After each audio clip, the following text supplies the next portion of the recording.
It is not love, it's not friendship. இது ரெண்டுத்துக்குமே நடுவுல என்னன்னே தெரியாத ஒண்ணு. லைஃப்ல சில ஸ்டோரிஸ் முடிவே இல்லாம பாதியிலே முடிஞ்சிடும். அந்த ரிலேஷன்ஷிப்க்கு என்ன பேர்னு நமக்கே தெரியாது. லைஃப்ல எதிர்பார்க்காத தேடாத நேரத்துல கிடைச்ச பொக்கிஷம் அவங்க. அவங்க கூட இருந்த ஜேர்னி என்னமோ ரொம்ப ஷார்ட் பீரியட் தான். பட் அந்த ஷார்ட் டைம்ல அவ்வளோ மறக்கவே முடியாத memories.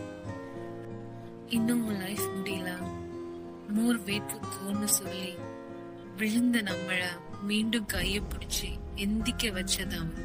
They are like some magic in our life. Life டார்க்கா இருந்த டைம்ல சின்னதா ஒரு வெளிச்சத்தை கொடுத்துட்டு நம்மளோட பாதை இதுதான்னு காமிச்சிட்டு சைலண்டா ஒரு பாய் கூட சொல்லாம அப்படியே போயிட்டாங்க.